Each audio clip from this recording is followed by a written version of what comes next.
occasionally think how quickly our differences worldwide would vanish if we were facing an alien threat from outside this world. And yet, I ask you, is not an alien force already among us? Looks like you got an object right in front of you, Mark. Can you look out there?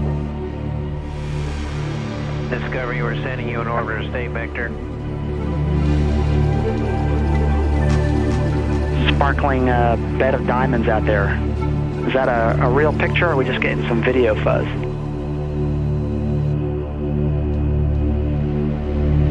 I don't know what it is. That one is really impressive. There are, on the other side of the coin, at least 5 proofs that the objects were not ice particles, therefore spacecraft, and they were either extraterrestrial or terrestrial, obviously.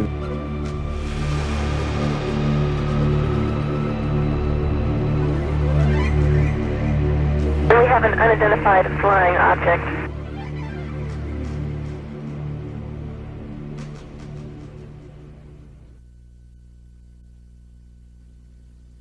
For over 2,000 years, humankind has speculated that it is not alone in the universe. But it wasn't until September 1959 that American astronomers first put forward a practical, technically feasible proposition to search the cosmos for life forms other than ourselves. Less than a year after that, the idea was translated into practice. Since then, SETI, the search for extraterrestrial intelligence, has fired the imagination of millions around the world. However, the practicalities of SETI make the proverbial search for the needle in the haystack pale into insignificance. In fact, it's been calculated the quest is more akin to delving for a 2-inch bodkin in a haystack 35 times the size of Earth. All sky surveys up to a distance of 70 million light-years made at Harvard, Buenos Aires and Ohio since the 1970s have failed to detect any evidence of omnidirectional transmissions. After years of analysing hundreds of billions of signals, fewer than 100 have given the appearance of artificiality, and none of these could be relocated in repeated surveys. The world of astronomy then remains divided between the true believers, who think they will find evidence of extraterrestrial life in our or other galaxies, and skeptics who regard that, and the work of SETI in particular, as either a diversion from more important things or a gigantic waste of time, resources and money. It's a curious fact, but NASA is forbidden by Congress to seek communications or signals from the very intelligent life-harbouring planet SETI hopes to find. NASA is forbidden, therefore, to spend its time, resources and money on seeking out contact with extraterrestrial intelligence. But what if that extraterrestrial intelligence were to establish contact with NASA, directly or indirectly? What then? And where does NASA and its US Congress stand when it comes to UFOs? Could a small proportion of the residual evidence, gleaned from millions of worldwide UFO observations and case histories, point to an extraterrestrial presence already in our midst? Should claims and statements made by credible professionals and observers be ignored? Should intensive and documented interest shown in the UFO phenomena by every strand of the military and intelligence community be simply tossed aside? Should countless photographs and film footage taken of the phenomenon over the years be looked upon as worthless? Should radar tapes, which have recorded the phenomenon on 400 occasions, be deemed as flawed? Should Congress, then, pay lip service to NASA, the scientific community at large, and its military and intelligence chiefs, or is it time that politicians began to address the most important issue of our time? Is man, as some would have us believe, a unique species to this universe? One that evolved over the eons to finally stand upright and walk this planet? One that was able, in the course of less than a century, to progress from horse-driven carriages to putting a man on the moon? How was this staggering technological progress achieved over such a short period of time? Is it pure coincidence, then, that midway through this period, reports of flying saucers began to emerge from around our world? At the precise moment when man was signalling his intentions to step forth from his earthbound environment, the phenomenon we now term UFOs signalled back. Throughout the documented history of those early pioneering manned missions into space, one can find numerous references, made by both astronauts and cosmonauts, to witnessing, and sometimes describing, curious anomalous objects seen while in orbit around the Earth. John Glenn likened these to fireflies, and for a time NASA actually believed they had stumbled across living critters, according to one of its retired astronauts, Scott Carpenter. The years went by, and with each passing decade there appeared no let-up in reports of UFO activity. But in the late 1980s, those reports took on far greater significance with the arrival of the camcorder.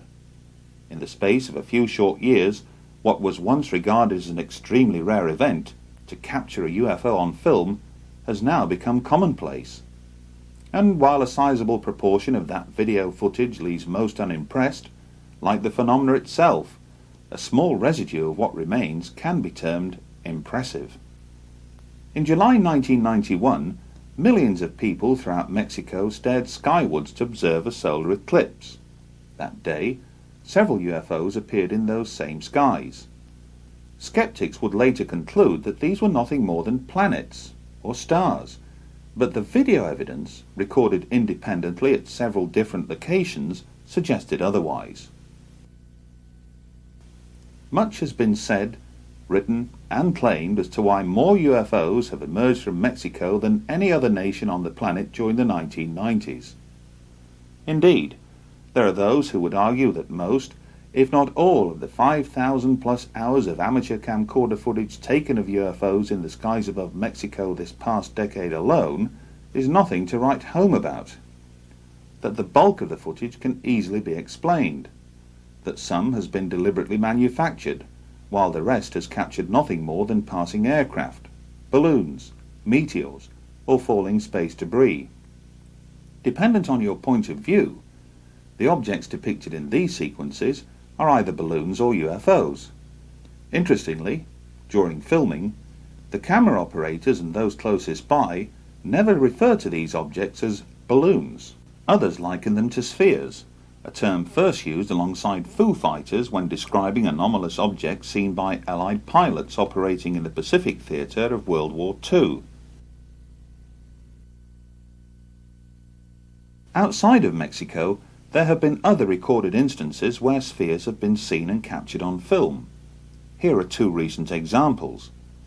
These spheres appeared over Stirling, Scotland during the summer of 1998. Local resident Brian McPhee borrowed a camcorder from his cousin after being puzzled by the repeated appearances of these objects high overhead. Some were seen to hover close to and then descend into or through the clouds. Elsewhere, some were seen to emerge from the clouds before darting away at incredible speeds. And take this as another example. Filmed in broad daylight over central London in July 1999, Christopher Martin was on hand to record the moment when this sphere appeared amidst one of the world's busiest air corridors. Was this a balloon? Or something else? But the term sphere is not just used to describe anomalous objects seen from the ground. Curiously enough, just 2 months after the Mexico eclipse, similar sphere-like objects were recorded by the crew of the Discovery space shuttle. Anomalous objects seen on the STS-48 mission footage, taken on the 15th of September 1991, have been explained away by NASA as nothing more than ice crystals, whose sudden movement was caused by the release of directional jet nozzles from the shuttle itself. What though the mysterious meteor-like streaks seen in the same sequence? And what of this counter-explanation to NASA's ice crystal theory by Dr. Jack Kasher of Nebraska State University? At least 5 proofs that the objects were not ice particles, therefore spacecraft, and they were either extraterrestrial or terrestrial. Obviously, that's the dichotomy that While many still remain unconvinced that the STS-48 footage captured intelligently controlled spacecraft in mid-flight, it was the catalyst that would persuade both UFO researchers and amateur astronomers alike to pay much closer attention to space shuttle missions in the future. And, as you will learn later, what showed up on the STS-48 footage would prove to have a profound effect on this individual. one that would eventually lead him to an extraordinary discovery. During 1996, there were two notable events. In August of that year, NASA announced that it had unearthed fossilized evidence contained in a Martian meteorite and discovered 12 years earlier in the frozen wastes of Antarctica, which would appear to suggest that life, albeit billions of years old, once existed on the red planet. The declaration, which has yet to be embraced by the scientific community at large, created headlines around the world, and more or less ensured that NASA would have no difficulty in raising the necessary funds to embark on an ambitious, unmanned series of mission probes to Mars in the future. 3 months later, on the 1st of December 1996, Space Shuttle astronauts on board STS-80 filmed something remarkable. Scores of anomalous objects could be seen skirting Earth's upper atmosphere below, but then, from beneath a high bank of cloud, emerged a large sphere, almost plasma-like in appearance. And as the sequence rolls, note how the camera on board the Space Shuttle zooms in on a cluster of anomalous objects which appear to congregate on the Earth's horizon. Interestingly, during that same mission, astronauts would point their cameras towards Brazil, more specifically Sao Paulo. Were they expecting something? Whatever suddenly streaked into view would appear to suggest they were. But what was it? A short time would pass before anomalous activity was filmed again, only this time in close proximity to the Mir space station. The STS-84 docking and undocking mission with Mir provided breathtaking images. It also provided further puzzles. Thanks to an amateur astronomer known as Willie, some of the footage transmitted by STS-84 was disseminated around the world. Hardly surprising, since it contains several remarkable scenes. Determining which one has most appeal, or greater mystery, is debatable.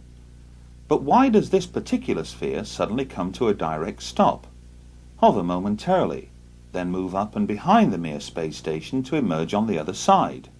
And was this appearance of dozens of anomalous objects caused by the flushing of a toilet on board the Space Shuttle, or something else? Assuming then that this is mere space debris, would it not be considered dangerous to those on board both the Space Shuttle and Mir space station? To answer that question would require detailed analysis of pristine STS-84 footage, but NASA refuses to release any of it, and the question is surely, why? Signals from space can and do take on many forms, and while some dishes scattered around the world listen for faint traces of extraterrestrial intelligence from afar, others are designed to receive signals transmitted from much closer to home. During the 1990s, millions of miniature-sized dishes sprang up across Britain as satellite technology came of age.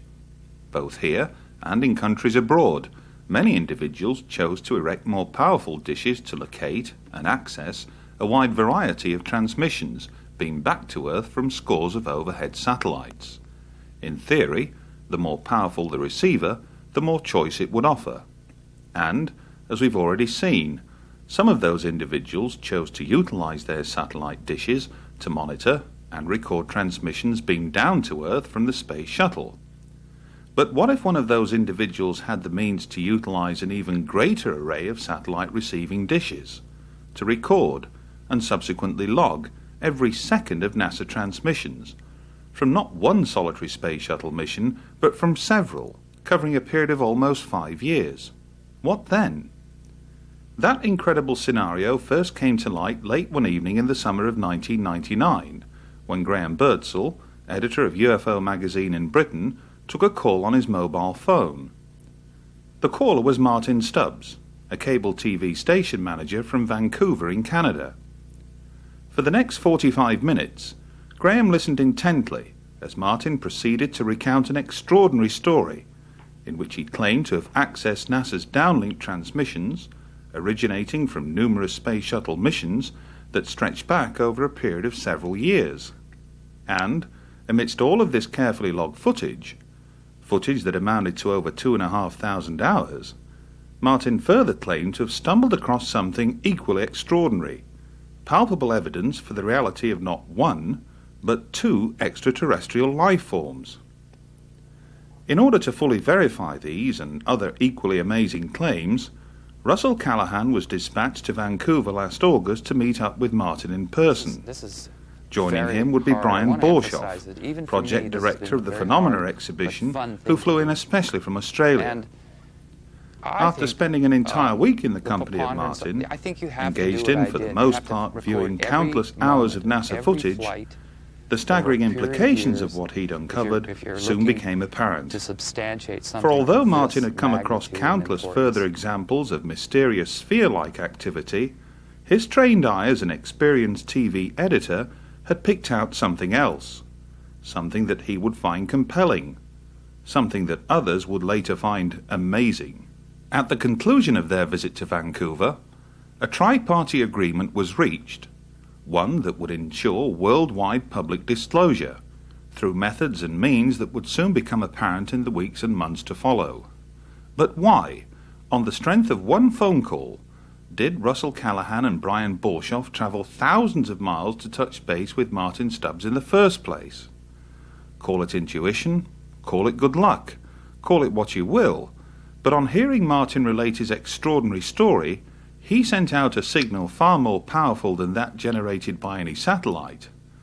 And what better means to demonstrate the point than by having Martin recount that story in his own words? Hi, I'm Martin Stubbs, and I'm a resident of Bowen Island, Canada. Bowen Island is a small island of about 3,000 people just off the coast of British Columbia. The city we directly commute to on a little ferry, 20-minute ride, is the great city of Vancouver. And it's here that I was able to discover, through NASA's own video downlinked from the shuttle, two types of phenomena that, from my estimation, should not be there. The first phenomena is a spherical phenomena. It's the best I can do in terms of explaining it. And the second phenomena is a phenomena that is virtually invisible to the human eye, but when filmed with a CCD camera and you break the video into frames, and there's 30 frames per second. Then you split the frames into fields, because each frame contains 2 scan fields, and it is in those fields we have discovered our second space phenomena. It's not a matter of finding something that is a reasonable doubt scenario. It's more about, let's just keep collecting, studying, and analyzing, and eventually the jigsaw puzzle will come together, and it's finally happened. I held a very privileged position in the city of Vancouver. I was in charge of, for the past 20 years actually, community access cable stations. And those are public stations that use volunteers, interns, make all their own programming and put it out on the cable system. Here in British Columbia and throughout the rest of Canada, we have 90% cable saturation. So it's the equivalent of having a full channel. And in my office, I had old log tapes from logging the station available, and they were supposed to be turned over after a few times, so I just piled them up. And I had VCRs. I had the means. And I talked to our technical department and asked them if they could give me my own dish. And they did. And I set my machines and went about my normal daily life of managing 2 of these facilities. And I just would go home at night after each shuttle mission, or each day of the shuttle mission, and break the tape down. And I just found myself in the unique position of having the means to do it. I was in a position to do it, and I had all the motivation. The second the shuttle countdown began, I recorded, and I stopped recording when it was at a full stop. Right. So it was a pretty demanding exercise. Well, you obviously... the SDS 61, which was the Hubble Space Telescope mission, was 36, I seem to recall, 36 tapes with 8 hours per tape. So these are, you know, you just had to keep going. Some flights are 5 days, some are 11 days, 14. The Hubble Space Telescope mission, I chose that mission not because I knew about a CCD camera or anything. I chose it because NASA had decided to make this the showcase mission. It is a very important mission. The Hubble Space Telescope is the very most delicate and important thing, and these gentlemen were going to spacewalk for 7 days and fix it. So it was even interesting for me to just watch them work in this environment. And from the very first moment, the first download came, I found our spherical phenomena. Did you set out to try and find the phenomena, or did it start off as a sort of self-education exercise in watching the mission footage? It was everything. It was a self-education thing. It was a curiosity of why no one from the year 1991 till 1994 had bothered to look at any other footage. And I was quite naive and wasn't aware it was all being downloaded because I'd bought into the popular culture or the urban myth that they were scrambling at it and it wasn't available since '48. I've been an editor for 25 years as well as everything else. And I spend an awful lot of my day looking at videotape at amazingly fast speeds, reviewing people's programs for critique reasons and things. Sure. My eyes are trained, and I kept seeing something. So when I started breaking the frames down, I found you still couldn't find it. You'd go from this frame to this frame, and there'd be a quick movement. So then I had to get a videotape recorder, an SVH machine, an older model, funny enough, not the digital model, that literally, when you rolled the thing, it would break the frames into fields. And in reality, there are 60 individual pictures that make up 1 second of video. And that's when I found them. So you were finding these on one of those 60 frames? I found, in fact, the first one I found, I only found one. Right. And then I thought, well, I should be able to, if this is real, I should be able to do it again. And then I found 2. And it just went from there. What should we really be seeing? How did you know that we were looking at something that shouldn't be there, that was unusual? I mean... Well, the first thing is that in my career, usually in 1 second of video, no movement happens. You can look at 60 frames and, you know, the way the movement goes, not very much happens. It's not like those flip things where the little thing moves when you flip the pages. Literally in 60 of those, nothing happens. Something was happening literally between 1/30th of a second and 1/30th of a second, because there's 30 frames per second. So it was just sort of a, let's look at this. And when I found it was in a scan field, and then the way it works is it scans and scans very fast. But the phenomena seemed to have disappeared by the second scan. So it was moving very fast? Very fast. So being a manager and being in charge of a television station, part of my staff is a technical staff. So I started consulting our technicians on to destroy my discovery. I wanted them to tell me that they could You wanted be to hoaxed. critique it as heavily as you could. I wanted them to tell me this somebody could fake this. You can't. Then I took the sample, to make a long story short, eventually made it up to the scientific community and to a think tank and a behavioral lab and physicists and astrophysicists. And they kind of, you know, just they just humored me at the start. By the end of our meetings, they had their hands on the control. They were running up to the screen, and they were holding meetings. They broke the entire pixelization process down and found it was still there.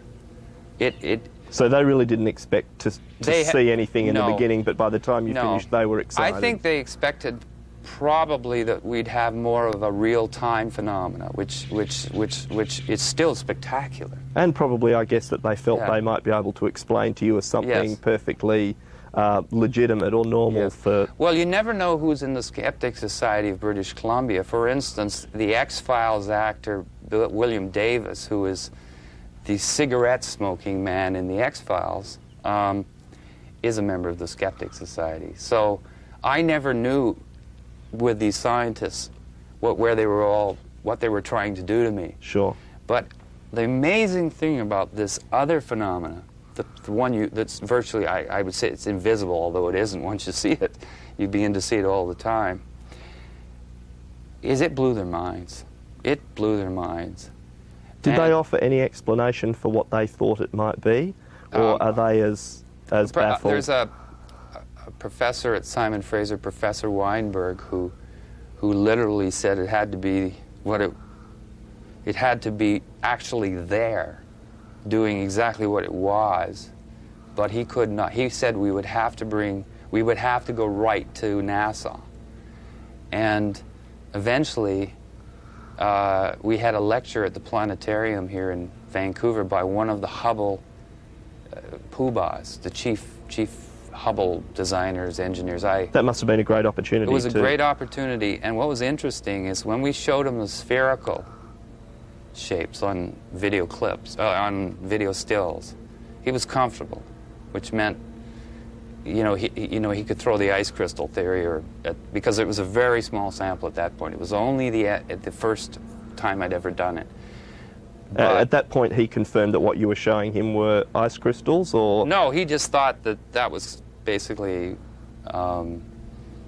He accepted that it was a phenomena of some sort. He just... Well, they're comfortable at NASA because James Oberg, who's the NASA debunker, in my estimation, had basically briefed them all that don't worry about all this stuff you see, because that's just all kinds of stuff you don't understand about ice crystals. So he didn't have any, it was the Hubble fellow at the planetarium after the lecture with the head of the planetarium. He sat there comfortable, but when the still frames of this second phenomena were shown to him, he stormed out of the room. Did he say anything? Did he give any reason? He made some huffs and puffs and stormed out of the room. Now, we found, that's very unusual kind of reversal. And we obtained, meaning an artist friend and I, who's got more guts than me, I guess, in terms of walking through front doors, which is not supposed to. He picked up the phone after he got the number and phoned this fella. And he got hello, and the second he said who he was, there was back talk, things like, it's that guy, blah, blah, blah, and the phone went down. In other words, communication was cut off. Not a very good public relations exercise for the... No, but we found it odd that, these are okay and these aren't. So anyway, that's how it started. So Professor Weinberg, who's a wonderful man, said to me something he's never said to anybody before. He actually sat down, sort of rolled his hands through his head and whatever hair he had, and said, I believe there are things out there, and it's just a matter of an et cetera, et cetera. Well, my friend, my partner, could not believe. He knows this gentleman, has worked through the Canadian Space Agency with him.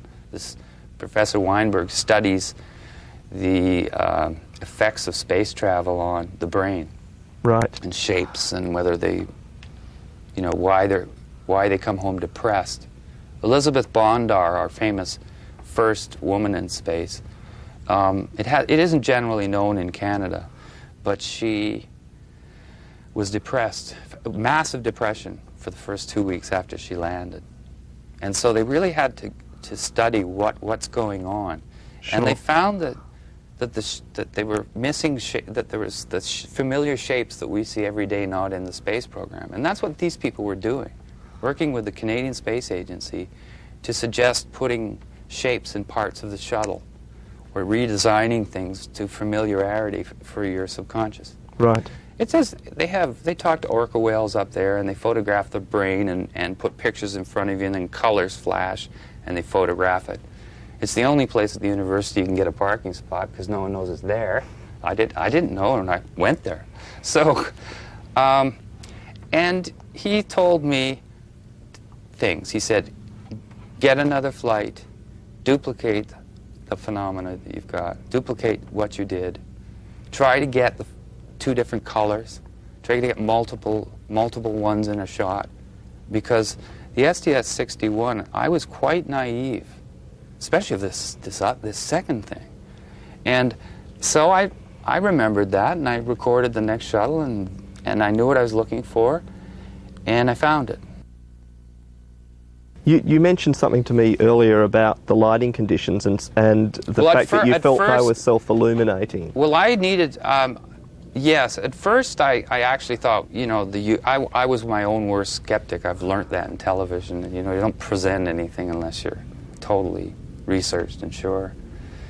But I began to discover that these were appearing in dark, when the camera, you know, when the sun went down, when the sun came up, when there was refraction, when there wasn't refraction.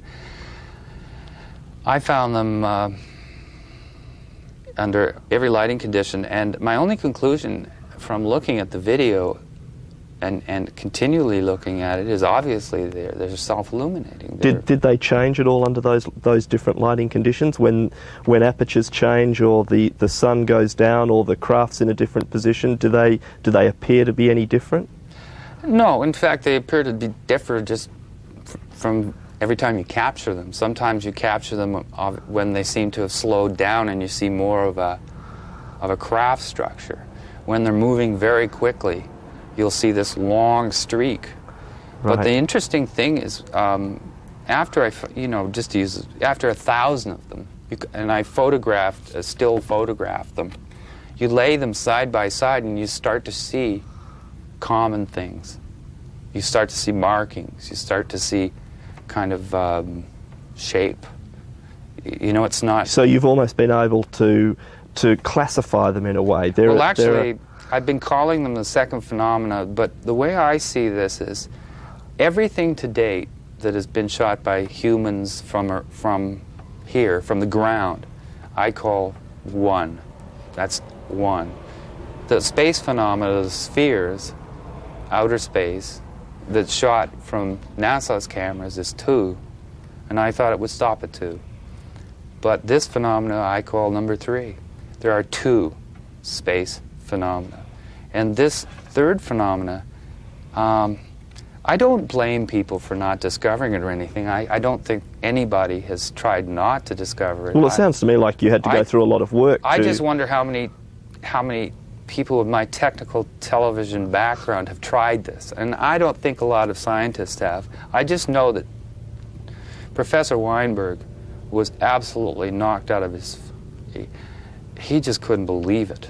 And as I built the sample up, I didn't believe it more. I couldn't believe it. I mean, it's reached the point.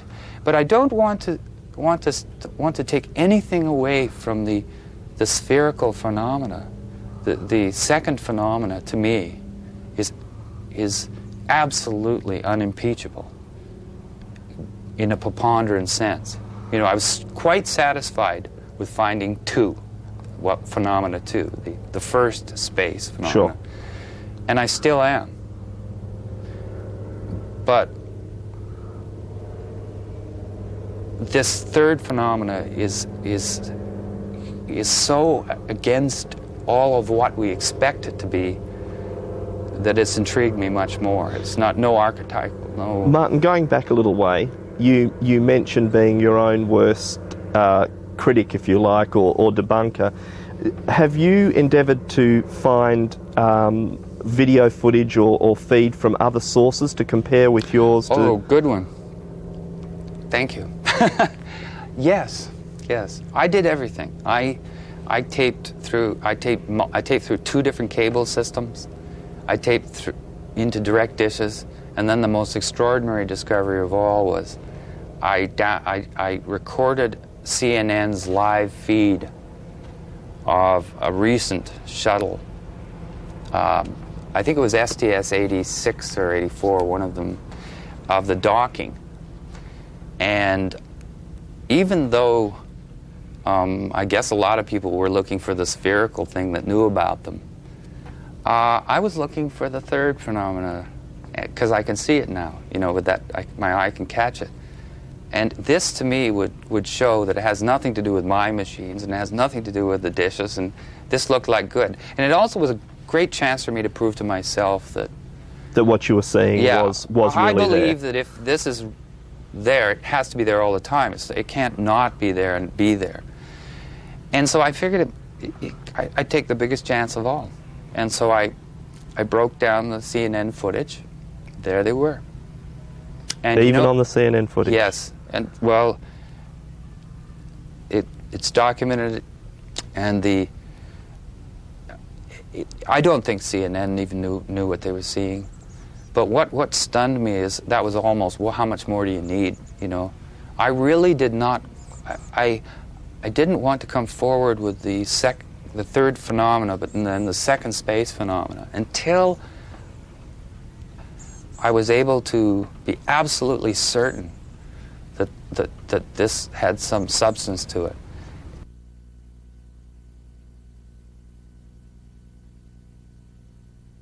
I didn't want to lose the second phenomena. I didn't want someone to get diverted on this, shoot it down, and then say, well, that means that incredible spherical phenomena that is I also documented in great abundance. I didn't want that to be dissed. After you'd collected this material, you mentioned the gentleman at the planetarium that decided that he didn't want to talk about it. Yeah. Have you spoken to any other? Have you spoken to NASA or any qualified people there that might be prepared to comment on what you've seen? It's so hard to tell this story, but again, I then met a physicist from California, actually from Topeka Canyon, who used to be a part of a think tank there, red, blue, or blue-green, or something like that. Sure. Who cares what it's called?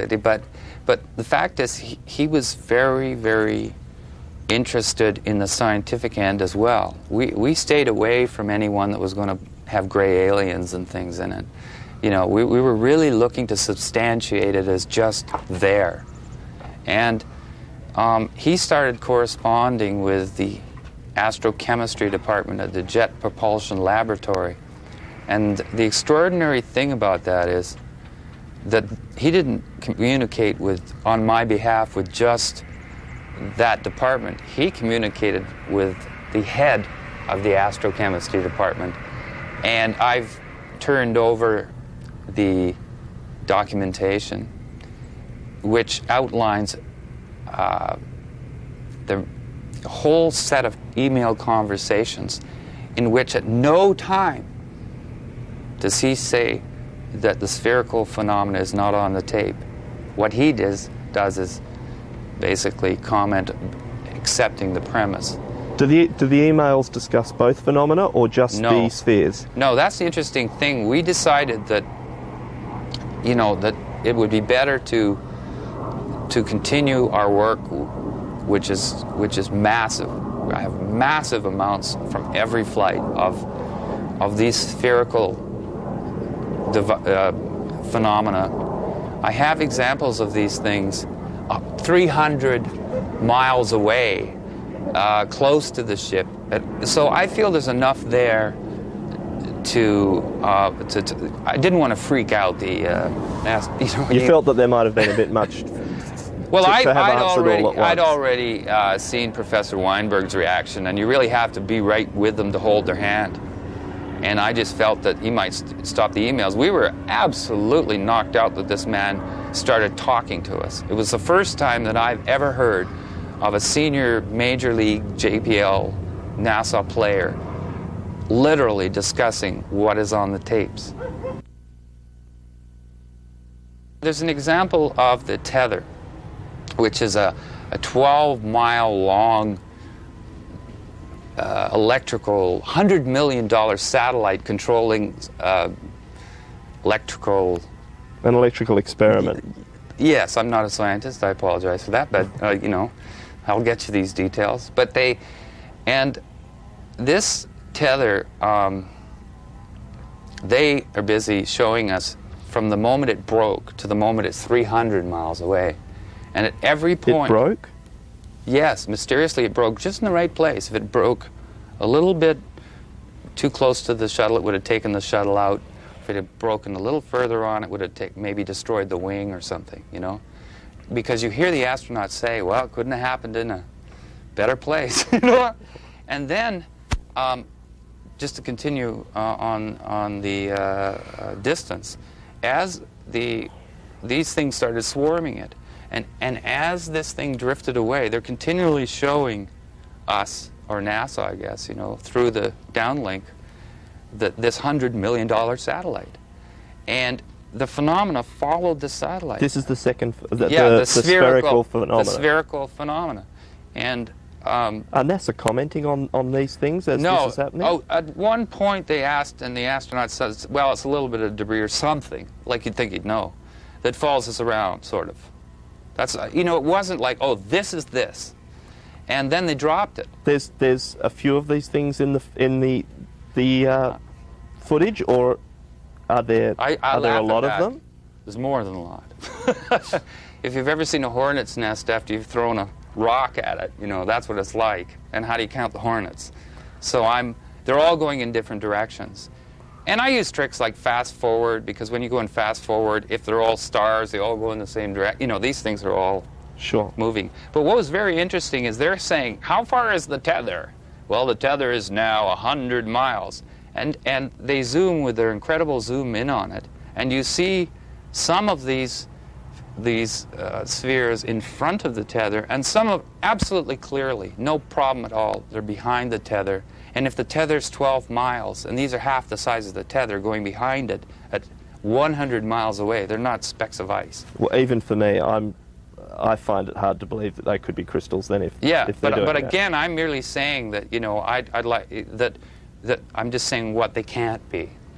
And I've never heard of a 6-mile ice crystal that's spotted crystal clear 100 miles away, you know, etc. So there's hundreds of those examples. Then they've called them on the different videos. One time they said they were shooting stars and meteors. Then the same phenomenon appears on the next flight, and it's ice crystals. And then the next phenomenon appears on the next flight, and it's debris. You see what I mean? They've already established it on STS-70 something that it's... I seem to remember something about fireflies at one stage from a long time ago. I believe this spherical phenomena first appeared to John Glenn as early as 1962, and he did, and it continued. We have documentation from various publications that shows that they know clearly. They didn't have an answer for 3 to 4 space flights. They had an answer to what, you know, the blue haze around the Earth is. You know, it's they had an answer to just about everything else. But there's this very interesting thing about 3 or 4 flights in, where it says John Glenn's fireflies spotted over Perth. They're still calling them John Glenn's fireflies. And we have an astronaut making the comment on the 25th anniversary of the moon flight. He says, it's hard to believe, but he says it's a fact that we thought that John's fireflies, again, Glenn's fireflies, were living critters. Now, at no time have I've read everything, and at no time have I ever heard that before, that NASA concluded originally that the fireflies were alive. So they were still calling them John Glenn's fireflies 4 flights in. There's another interesting thing. If you look at John Glenn's original photos, which I have, which he bought a camera at a Cocoa Beach drugstore, even though the shuttle or the whatever capsule that I've forgotten, even though they had a camera on that, he took his own. And when he saw the fireflies, and it's all documented, and it's even in the movie The Right Stuff, he holds the camera up while the fireflies are above his head, and he says, "I better film or you guys are going to think I'm nuts." And when you see those pictures, and you see the pictures of the shuttle today and the Mir, you see the same phenomena. Sounds like it might be spherical. An interesting exercise to show John Glenn the footage that you've now got and let him comment on that. I challenge NASA, JPL, Story Musgrave, astronauts, and especially James Hoberg to debate me. Because it's one of those situations where if they haven't done the homework I've done, and they don't have the video I have, and they haven't done the research, and that they don't have a chance. I wouldn't be able to downlink what I got. I wouldn't be able to find the things I've found and do it consistently like I have been able to do if NASA really wanted to hide it. Although you did mention to me, Martin, that they shifted a satellite at one stage, or... Yes, they've done some shifty things, and there are military people as well as the non-military people. For instance, there's a flight I have where it's basically the entire flight was the control room except for the spacewalk. The spacewalk was to test the new backpacks, and it's a famous walk because the fellow flipped around, the astronaut flipped around and couldn't stop. So that's what made the news. But if you look at the whole spacewalk, and everybody in the media had the chance, there's a point where he says, Mark, will you look out there? There's an object right in front of you. And the military fellow says, I don't know what you're talking about. Now just think to yourself, if I said there's a bee about to sting you, wouldn't you go, I wonder where that is, or something other than, I don't know what you're talking about? First of all, what do you mean you don't know what I'm talking about? If I'm in outer space and I'm flying around and my partner says there's an object in front of you, I wouldn't say, I don't know what you're talking about, and then his next line is, never mind. And then the third astronaut says, am I missing something? And he says, don't worry, the lens filter came off, now confirming the size and how close it must have been. Going, and it's flying off at 10 o'clock and 11 o'clock. Now, when they first mentioned the object, the shuttle camera, you couldn't see it. So I wasn't looking for it. They drew my attention to it. I looked, and there the object emerged. And the third thing he's saying to the third astronaut is, don't worry about it. Don't worry about it. You know, it's the camera filter. And then he even confirms, off 10, 11 o'clock, 10, 11 o'clock, you know. And then there's a pause, and the control room below tells him to stay vector. Shut up. Stay on course. Continue with what you were supposed to do. And then they continued as if nothing happened. As if nothing had happened. Yet it's right on tape. Audio, video, and you see the object they're referring to. So, but my point was they didn't hide that from me. They're challenging us to find it. And my only question is, how come there aren't more of us out there finding it? This is a big world, and most humans love mysteries, and the video is available, and many people have home dishes. And even though NASA moved the satellite almost onto the horizon after they found out what we were doing, we still were able to get the satellite. I don't see, I've had no agents at my house. I've communicated with the Canadian Space Agency, but I can't, for their protection at this point, I can't give you the name, but let me just say that we ran it by our own country's space agency due to the connections we had. What was their comment? That it was the most popular underground tape among the astronauts. You know, that it was the one they all wanted to have a copy and show their friends at night. Like, that was the reaction. This is a great tape. We love looking at it. Everyone just thinks it's the greatest. No, the Canadian Space Agency has been very cooperative. That's what I'd like to say. The Canadian Space Agency has been cooperative. I communicated with Washington headquarters and received an answer. And we've been receiving answers from JPL in California. Everyone's talking to us. No one's threatening us. And all the video has been totally available the whole time.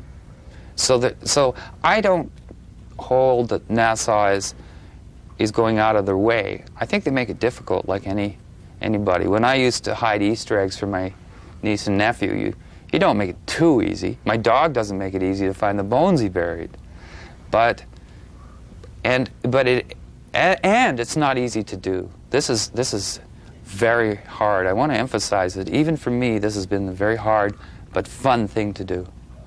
And I think the preponderance, I think you have to do what I did. You have to record every moment of every flight over a period of years if you're looking to substantiate something of this magnitude and importance. I took what Professor Weinberg of Simon Fraser University said very seriously. If you really want to do this, duplicate it. Get it in every lighting condition. Get it under every circumstance. Get it in every circumstance you can. And the one that made me happiest, funny enough, was almost the last flights I recorded, because I got it in black and white. There was a CCD camera put on one of the flights, and I thought that's the charge coupling device, which is an electronic way, rather than the old tubes, these big tubes that are slower on their scans.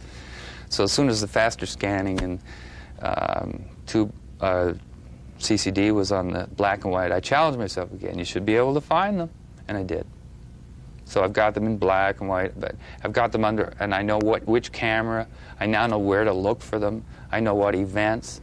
When in STS-80, when the door wouldn't open, you know, they had the spacewalk scheduled, and the door wouldn't open. I remember watching that and seeing all of this third phenomena, this second space phenomena, but the third phenomena, all around the door. And they were moving the door and trying to get it open. And I'd never seen this phenomena do that before. And then a flight or two later, the astronauts were commenting right on the feed that there was something had come through the door. They were seeing these flashing colored lights. Oh, that flash. That light flashing off of H-15 there. Again. I thought it was me. What? I just thought of it in my imagination. Yeah, I saw it too, so it's not. There was two of them.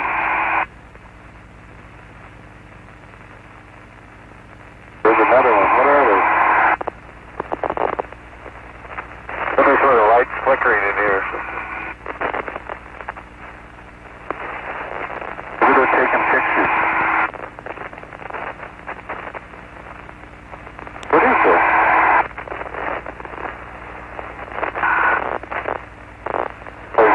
Passing in front of us.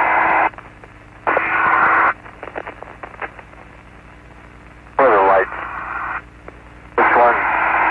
Oh, no, I was guessing that one for a second, but I had that one the whole time. Yeah, I was looking at that one too. The spherical phenomena we've documented and is very solid.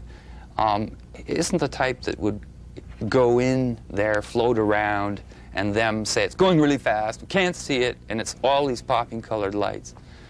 That was the first time I got some kind of a feel that the astronauts have seen phenomena 3, the second space phenomena. It's something that should be this challenging. I don't know why most people think something this different is just going to be nuts and bolts, 30 feet across, nice big friendly gray aliens come out, recognize themselves in all the ads that have been appearing in car companies, turn on the TV and watch the new Roswell series, visit the X-Files. You know what I'm saying is that this phenomena is not what I expected to find, this third phenomenon. But they seem, I believe they use the same operating principle, because some of the spherical second phenomena, which I still emphasize is our main documentation, can move away at rapid speeds, as the video shows you. Do you believe the two phenomena are connected? Yes, somehow. I think, well, they're very aware of each other. Somebody suggested to me, what if they're the same phenomena? But I've studied them extensively, and the spherical phenomena has different characteristics to it. Kind of let's just put it at that, leave it at that. They're not in color. This is a totally different phenomena. This one never goes at real speed. It's as if something comes up to your nose and in 1/30th of a second has a tour, like an iceberg or something, or a glacier, and then leaves. Without us even aware of it. And if it chooses, for whatever reason, to look at something, it tends to slow down. And that's why I believe it appears when there's a $100 million satellite disrupting the air. It appears when the Hubble Space Telescope is being repaired. It appears whenever something is happening. It's an amazing phenomena. And what I like about it is these aren't ice crystals. There's nobody in science in Canada that I've ever met, and David Sarita, my partner, in terms of the research end, not a partner. And let's just say he's as interested as I am, and he volunteered to take on that role. Nobody said to him that what this is. Nobody suggested anything except that it must be what it is, but they don't know where to go with it. They don't know what to do with it. They don't know how to react. It's easier if you can sort of argue that may or may not be something. But once you just look at it, it stuns you. In December 1997, in the Brazilian capital of Brasilia, representatives from over 50 nations took part in a major international UFO congress. Among them was Alexander Ballantyne, a former Soviet cosmonaut who spent 6 months aboard the Mir space station.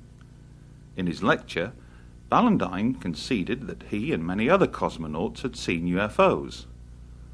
"We cosmonauts had a golden rule," he said. "If you see something strange, keep watching it, because you may never see something like it again." Later, Ballantyne shook the assembled audience when he claimed that future anomalous images observed and or recorded in space would be shared between the Russian Space Agency, NASA, and a special forum of UFO researchers.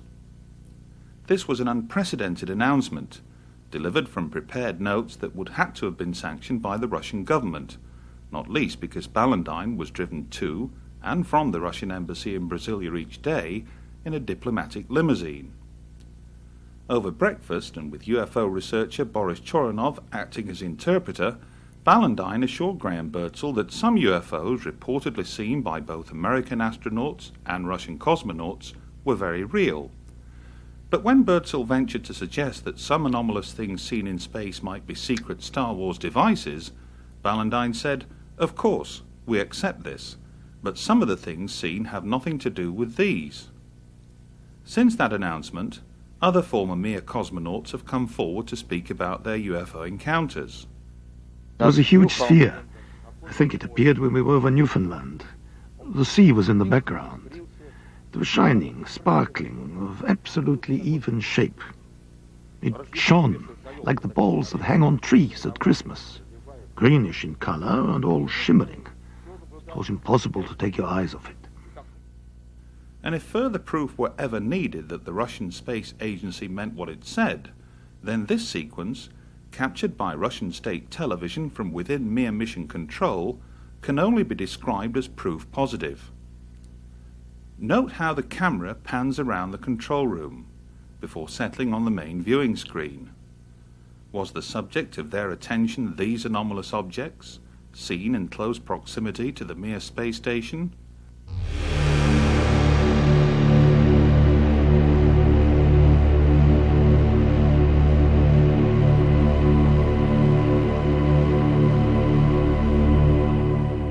Intriguingly, here's the exact same sequence, only this time recorded by Martin Stubbs from NASA's downlink.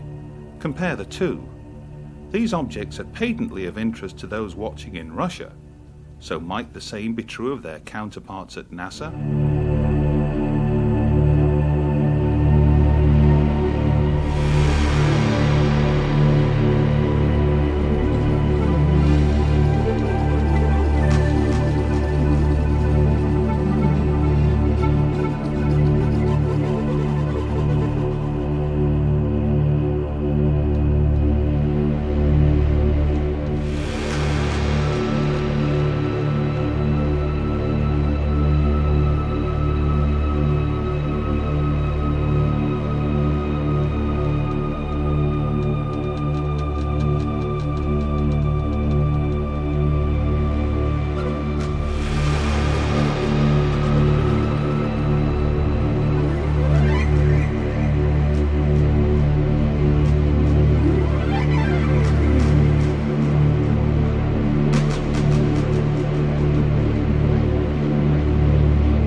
Columbia, Houston, we're looking at our payload bay camera, and it looks like a lot of moonlight glinting off the ocean, a whole sparkling bed of diamonds out there.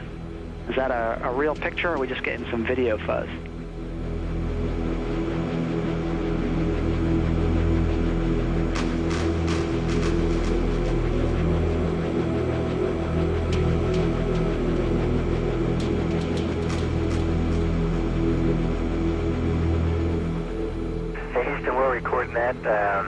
That's some of the ice crystals that we were dumping out earlier, and yeah, it's a beautiful picture. That's a great combination of the moonlight and the ice and the clouds.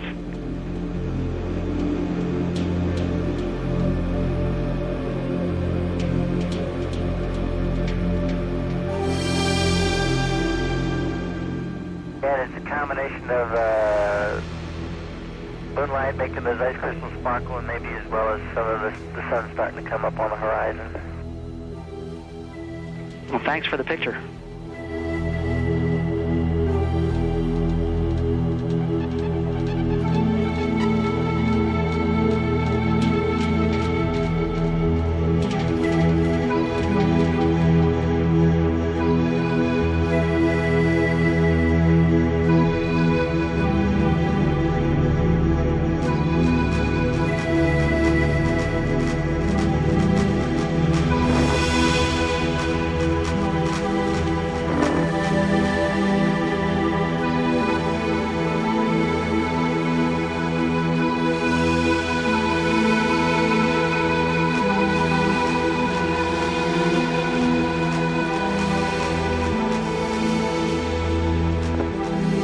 The Mir space station is now visible on the far left-hand side of the screen, about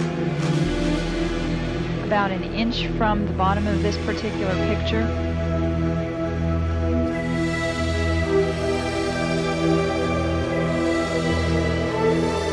And there were also a number of shooting stars in that view. The camera has now moved to a point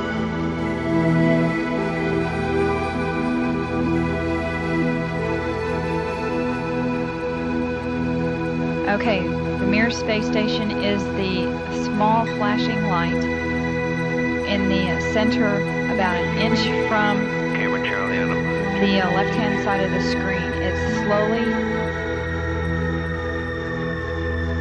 Now the hell on the camera. It is slowly moving closer to the left-hand side and is it has a very light flashing to it. We think in the middle of the screen, way to the left-hand side.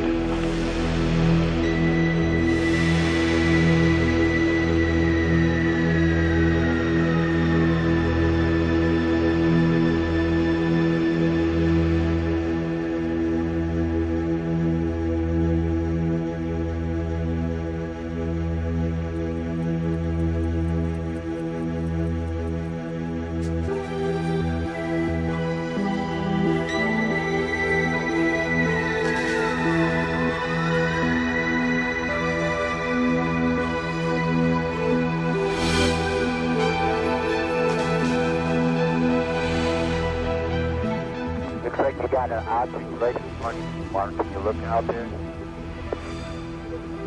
I'm not sure what you're talking about. Never mind.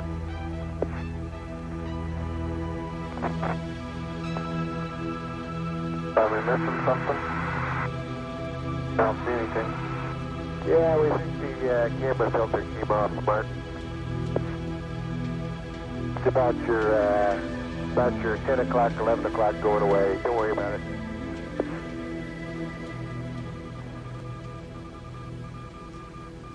Don't worry about it. Okay? Discovery, we're sending you an orbiter state vector.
And we see the satellite now. It's like a bright spot at the end of the tether, and on the other end, the low end, there's also a relatively bright spot, which is maybe an accumulation of the tether.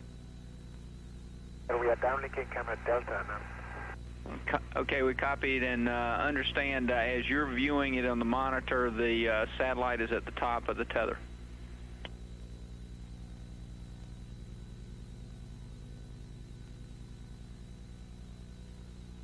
That's correct.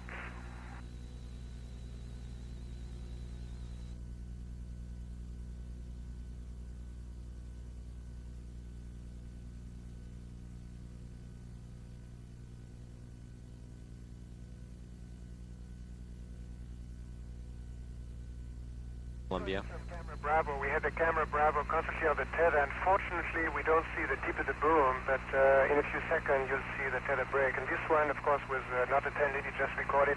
It could not be bumped either, so it will record steadily the whole break and coil back of the tether. Copy, Claude.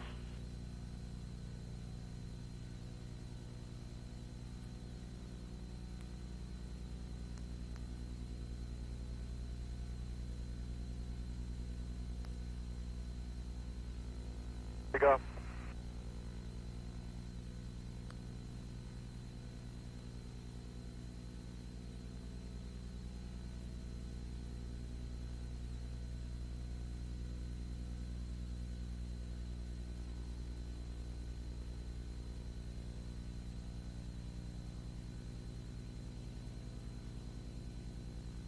Again, this is a view of the satellite. Well, if it had to break, it did it in the right place. So.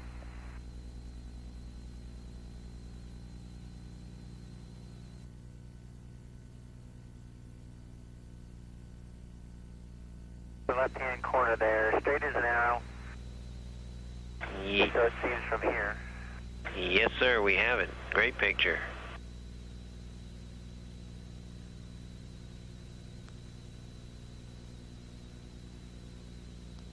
It came and went pretty quick, but that was about as much as we have of it.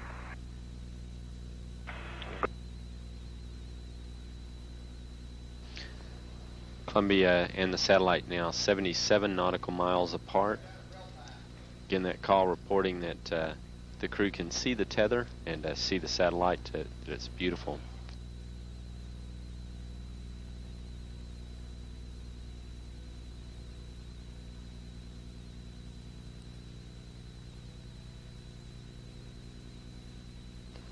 This view showing the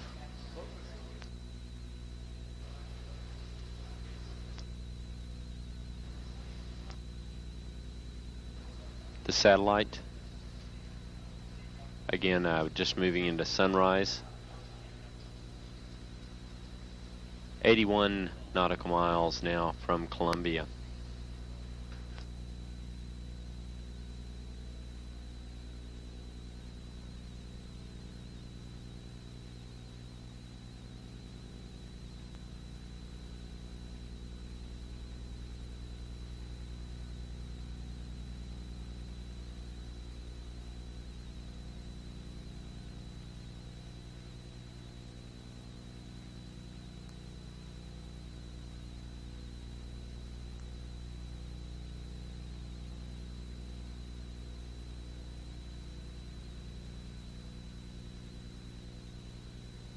You guys getting the image? Franklin, we see a long line, a couple of star-like things, and a lot of things swimming in the foreground. Can you describe what you're seeing? Well, the long line is a tether, and there's a little bit of debris that kind of flies with us, and it's illuminated by the sun at such low angle. So there's a lot of stray light, and it's getting washed out quickly, but Claude is trying to do a quick, good job here adjusting the cameras. Copy that. Again, that description by the crew, this is the tether in the satellite with approximately 12 miles of tether still attached to it. Columbia and the satellite now just passing over the west coast of northern Africa. The two spacecraft now 90 nautical miles apart.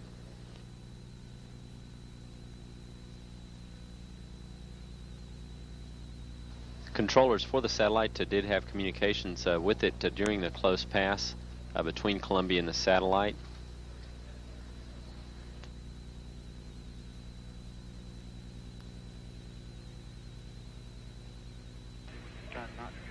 Columbia, Houston, that's a much better view, a lot more contrast visible. And how wide does that tether appear to be? It seems to resemble a much wider strand than we'd expect. Can you describe which way the satellite is visible on that strand?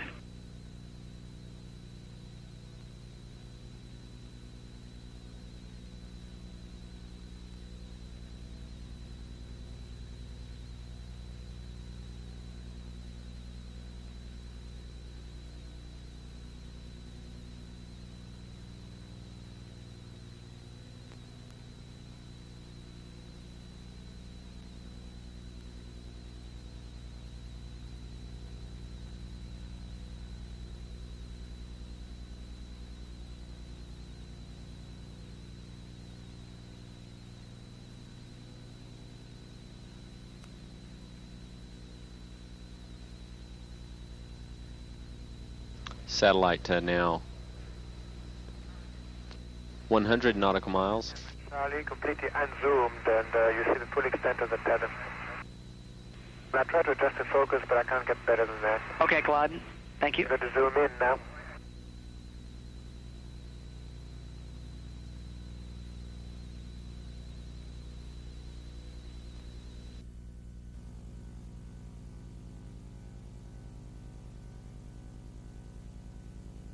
It should mirror exactly what she's doing on the inside. Okay. Right now, the handle is installed with the tab in the unlocked position. I'm going to rotate the tab to the locked position now if you're ready. We're ready. Okay, we are fully seated in the locked position. Okay, Tammy, we didn't see any motion on the outside. If you would, go ahead and move it back to the unlocked. Okay, I'm pulling back to the unlocked, and again, it's only going about 3/4 of the way, will not lie flat, and will not seat, as I mentioned earlier. And Tammy, if you could, simultaneous with trying to put it in the unlocked position, if you would move the handle a little bit back and forth. Do that. Okay, that's in work now, Bill. Okay, and we can see the handle moving on the outside. Okay, and get any indication that the lock is being actuated? No, we can't see any indication of that, and it just may be a bad angle and too dark. Amidst the 2,500 hours of NASA footage recorded by Martin Stubbs, we have seen countless examples of the spheres, the first space phenomenon. But until now, few have ever come across, least of all seen described, what has been labelled the second space phenomenon. Those that have been left speechless, including eminent scientists, astrophysicists and, as we have learned, highly placed figures within the Canadian Space Agency. Someone who was prepared to comment publicly after being shown less than 5 minutes of the footage was Guido Negro, director of the SETI radio telescope at Golden Grave Observatory in Western Australia. What, we asked, did he make of it all? Well, I was very well impressed, and not only myself, also other people that were looking at. And because this time we are not talking about footage taken off from some home movie camera, but someone that actually was flying a space shuttle, so automatically that gave us the fact that the picture must have been real, genuine. Well, I was very well impressed. And maybe this will prove that there is something else that we are not aware of, at least officially. That if the footage that we saw came to be true and really are showing an alien spacecraft or something like that, I say that if there is a cover-up, the people who are doing this cover-up are an enemy of entire Earth race, because we are not children and we must know we must know the truth. It doesn't matter if there are people that are they don't know how to handle the truth.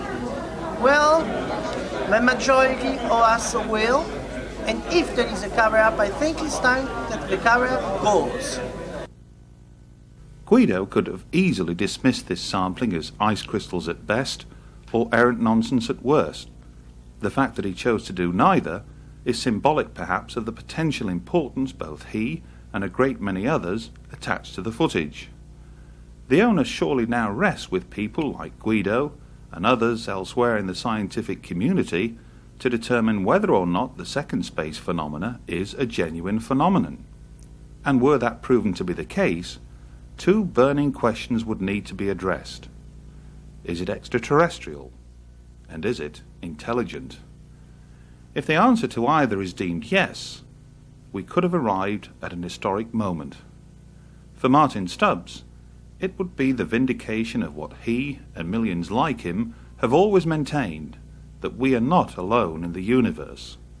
His, after all, was a chance discovery, a fleeting glimpse of something that sped across his television monitor that most would fail to notice. He focused on that. He looked for more of the same, under different conditions, and found them in abundance. But found what exactly?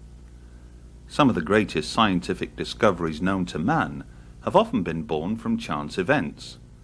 But is it remotely conceivable that one of the greatest discoveries of all time could have been similarly unearthed by a humble cable TV manager operating out of a small community station in Vancouver? History will surely go on to determine the truth, provided, that is, others within the scientific community are equally prepared to explore the limitless possibilities now before them. But who among them will be courageous enough, ambitious enough, to step forward and examine this evidence? There will be many who will choose to ignore it, blinded by self-imposed scientific dogma and bland indifference towards all who champion the extraterrestrial hypotheses. But those that do express an interest may well find themselves embarking upon one of the greatest scientific treks of all time. I can't explain it because I don't really think that's my job right now. I'm merely a person who's gathering grains of salt together and putting them in front of you. It's as if you have a carpet and you have a handful of salt and you throw the salt on the carpet, you look and you don't think there's any salt there. But when you gather it up, put it back in your hand, you have something.